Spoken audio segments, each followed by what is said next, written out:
Greetings, comic friends. We're back with another TGIW. Thank God it is Wednesday, celebrating the best day of the week, New Comic Book Day. Had a nice, light-ish week, a total of, I think, 6 books. Yeah, 6 books. And I enjoyed all but one. But the one that I did not enjoy is not going to be much of a surprise. So we'll hit that one first. Miles Morales, number 7. So this is another Carnage Reigns. Yeah, Carnage Reigns tie-in, 6 of 7. The penultimate chapter of this. I'm not going to see how it ends because I don't care. The first Miles Morales tie-in was okay. This one, it's so late in the story. Like, not only do I not know what's going on, I don't care about what's going on. So, no fault to the writer themselves. I'm sure it fits into the story perfectly fine. And for those that are reading Carnage Reigns, it was probably fine. I don't know, but for me, it stands out. I don't care. I don't know what's going on. So it was not interesting to me. But that doesn't hurt my enjoyment of the title as a whole. It's not this issue's fault that I don't read Carnage Reigns. So going forward with issue 8, hopefully it's not like a Carnage Reigns epilogue or something like that. We can just get back to actual, Miles story. Speaking of the Moraleses, Edge of Spider-Verse number 3. So this has 2 stories in it. The first story is, and I think the longer story, is Spider-Boy. Spider-Boy, this big mystery. We don't really know where he comes from, where he got his powers, what his powers are, and all of that.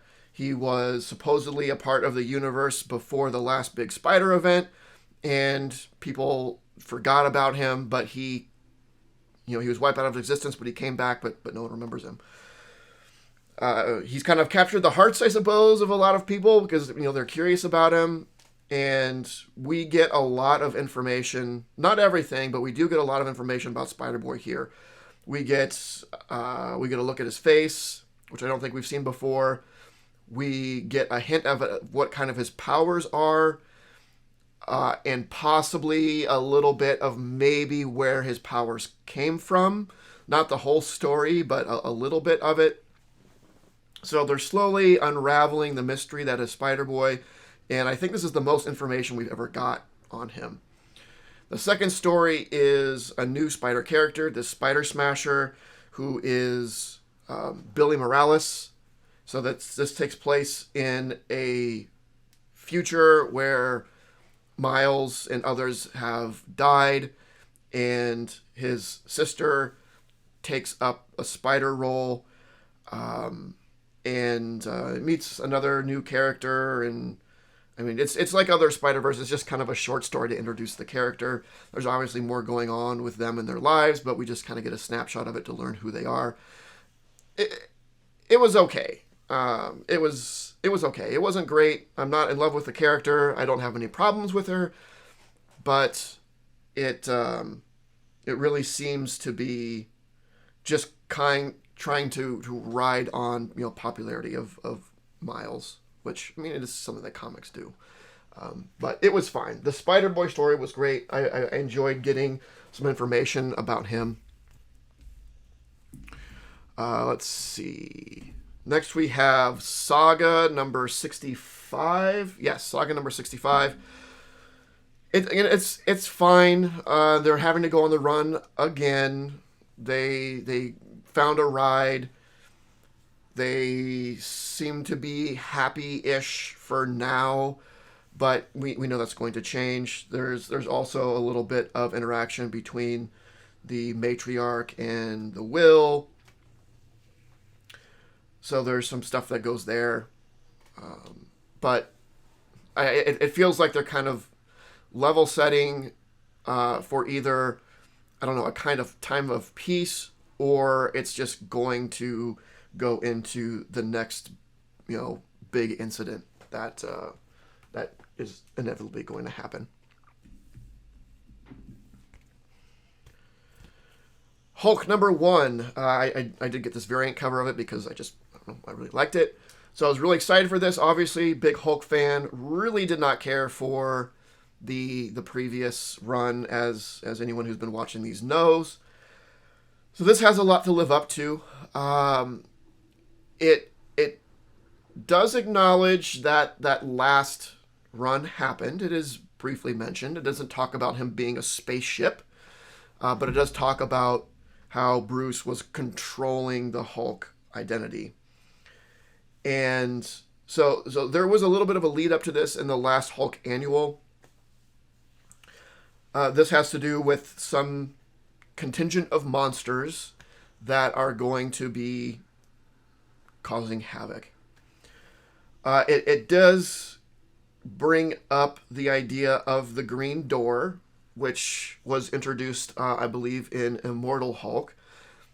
I really liked Immortal Hulk. It was a fun, different take on it.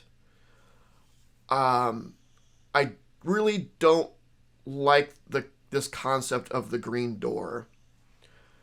I like the idea of the Hulk existing because Bruce, for whatever, had this reaction to gamma radiation, and some people it kills, some people it has some reaction, and you know it's never really it's rarely the same.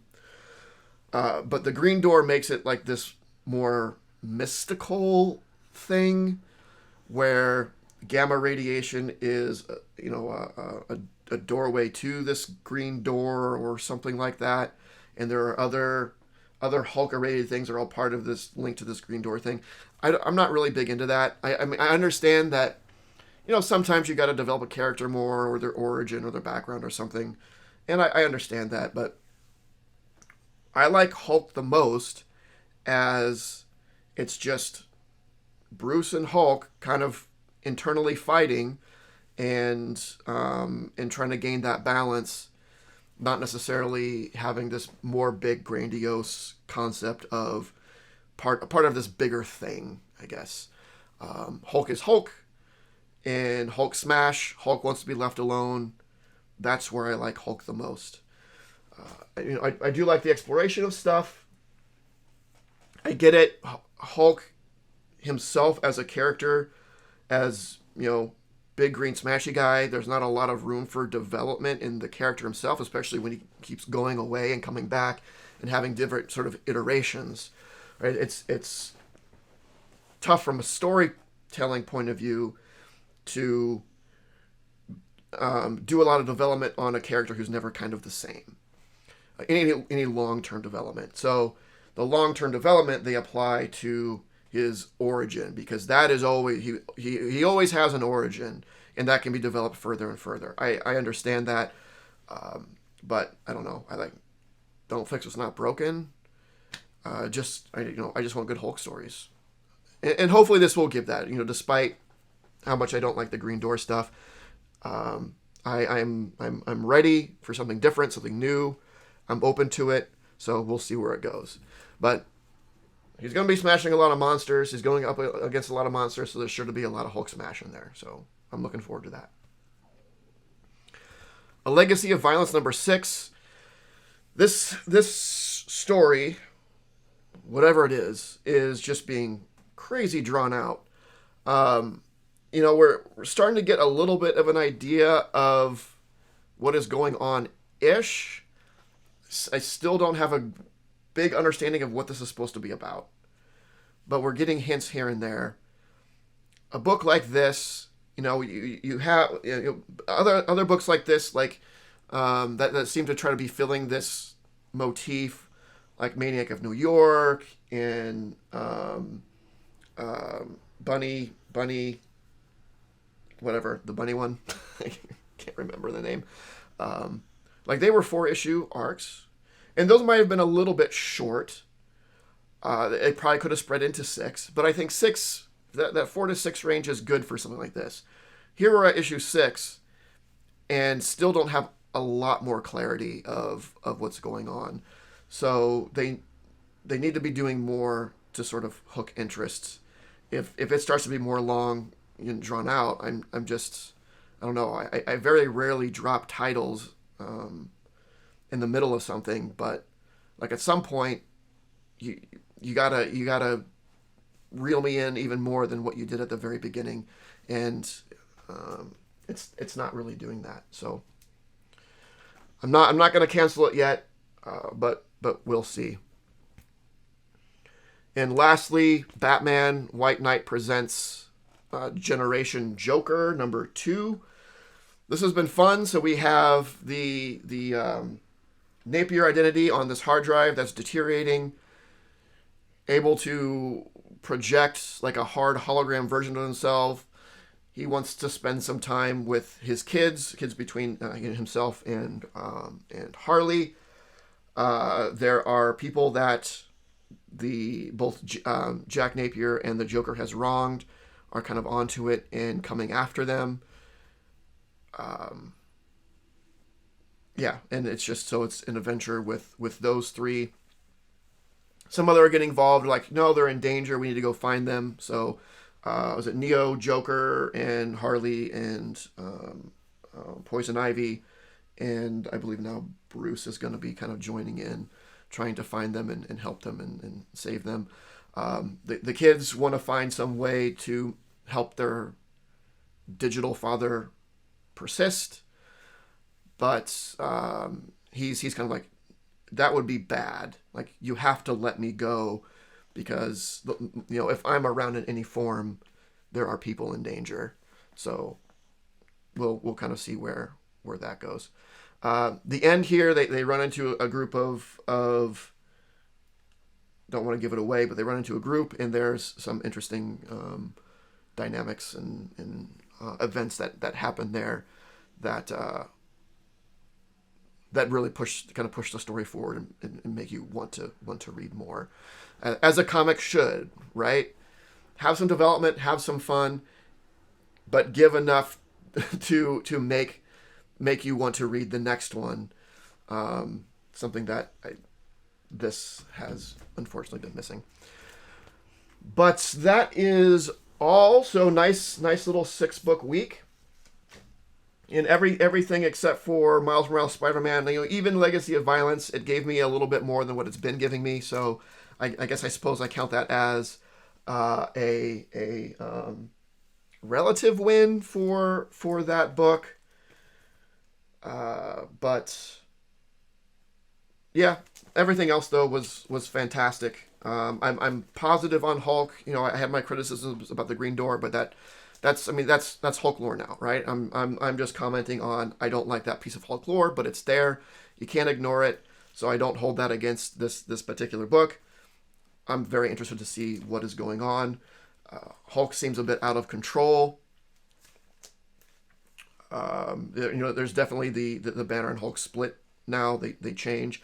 There was a cool scene in here where it kind of showed part of the transformation, which they don't do a lot. But so that was cool. But I'm most looking forward to this going forward, just to because I want to love it. I want to love it. So I'm going to do my best to be open-minded about it. But that's all. Let me know your thoughts on these and anything that you got this week. Like, comment, subscribe, and of course, and as always, don't forget to make yours Titan. This video was brought to you by Titan Comic Pressing. Follow us on Facebook and Instagram at Titan Comic Pressing LLC.